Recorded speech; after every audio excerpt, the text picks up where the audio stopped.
थांब.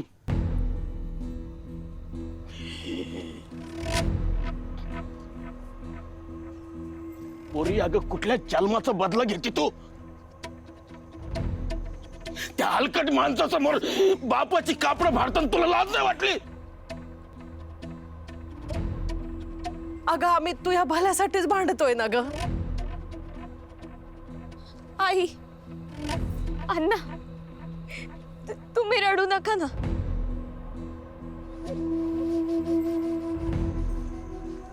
ती भार काटली होती, तिने मुद्दाम नाही केलं. तिला त्याची चूक कळाली.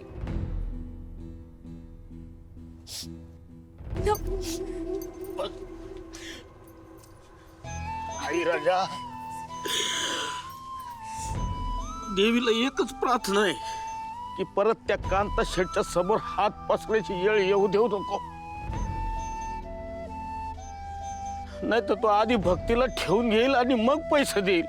अण्णा असं काही पण विचार करू नका. असं काही नाही घडणार. नको तू मला खोटा धीर देऊ आता. खरं सांगायचं तर मला माया नशिबावर आता विश्वासच राहिला नाही.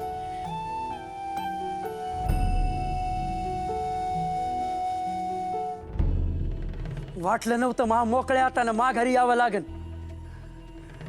पोरगी तर गेली हातातून, पर लाज काढली सगळ्यांनी. लाज म्हणजे फार नागडा करून टाकलाय. ए, तुम्ही माझ्या मोतीला खांदा द्यायला थांबले का? निघा, पैसे नंतर मिळतील. निघा निघा.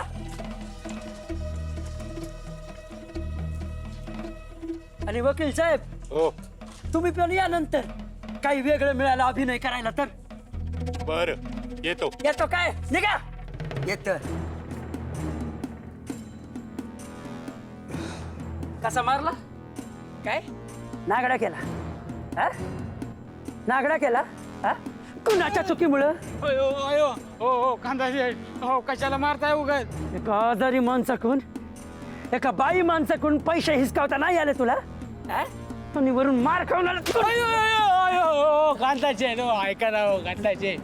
अहो हो मी लय प्रयत्न केलो हो, पर ती पोरगी आहे ना बेकार बेकार पेटली होती हो. आणि ते त्या माणसांचा जीव वाचला तेच नशीब. मग जरा मर्द पकडून आणायची ना किड्या. हा? अयो, आज आज पैसे नसते ना त्यांच्याकडं तर भक्ती वाड्यावर असती, माया मिठीत असती. पारकच्च्या जाऊन बसला. काही तर म्हण माव बोललं मोठं, हो द्या साठ लोट. कायच काय म्हणे वरून ती फोटो अयो अयो तर तू फोटो काढला हा? पाठवला सरपंचाला? अहो पाठवावा लागला ना. आता एवढी माती खाल्ल्या म्हटल्यावर नाही कसं म्हणणार आहे? आईच्या येडत तू. दाखव फोटो, फोटो दाखव. हो हो कांताशेठ, अहो राहू द्या ना. कशाला स्वतःची जखम कुरतडून काढताय राव? दाखव. त्रास व्हाया पाहिजे मा. दाखव. हा हा हा.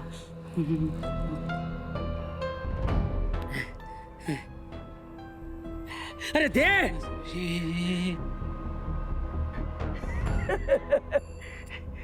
बघ बघ किती चेहरा उतरलाय मा. बघ बोल, अजून येड आकडा काहीतरी बोल. मा त्रास व्हाया पाहिजे बोल. ते अरे बोल ना. मुक्ता काय? मुक्ता काय बोल. मुक्तानं पैसे नाही, तुमच्या तोंडावर ताजं ताजं शेण फेकून मारले. जास्ती झालं का? नाही बोल. मला राग यायला पाहिजे बोल.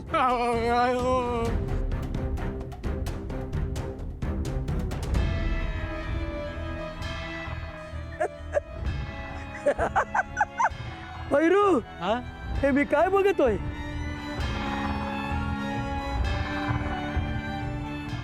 पुढं काय? हे बघ.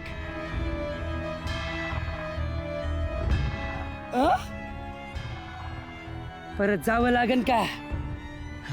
हो प्रश्नच नाही ना. जो लाजू लाजू झाला तो खाजू खाजूच मिळाला. चल. हा कुठे आहे तुमचा मुलगा? कुठे आहे तुमचा मुलगा? सांगा कुठे?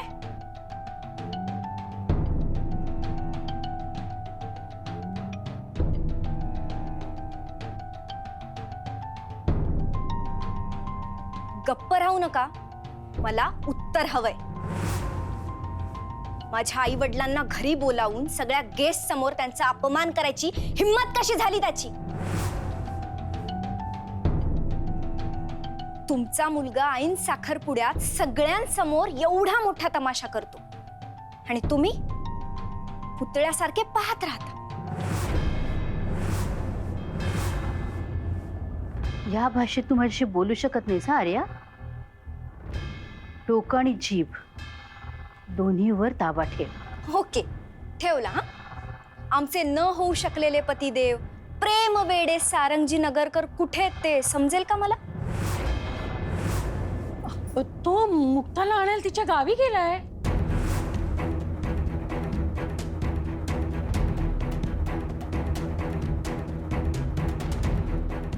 वा, काय विलक्षण लव्ह स्टोरी आहे.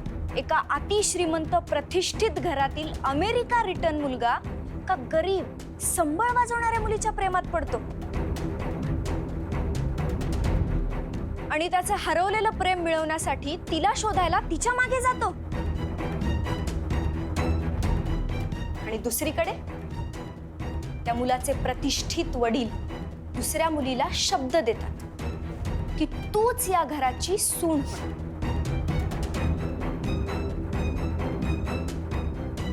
सांगा ना, काय झालं त्या शब्दाचं?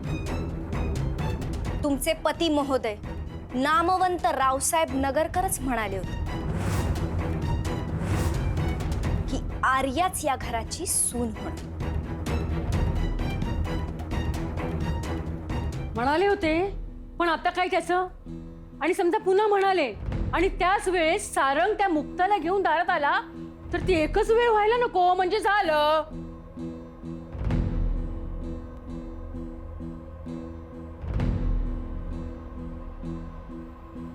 मुक्ताने जर या घरात पाऊल जरी ठेवलं ना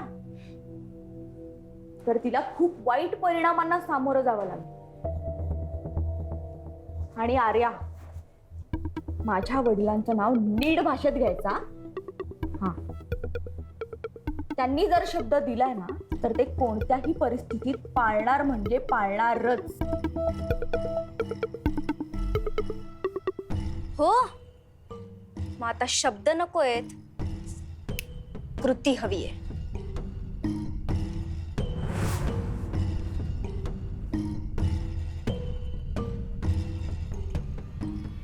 घरच्या नवीन सुनेला घालायचा पारंपरिक हार आत्ताच्या आत्ता मला हवाय.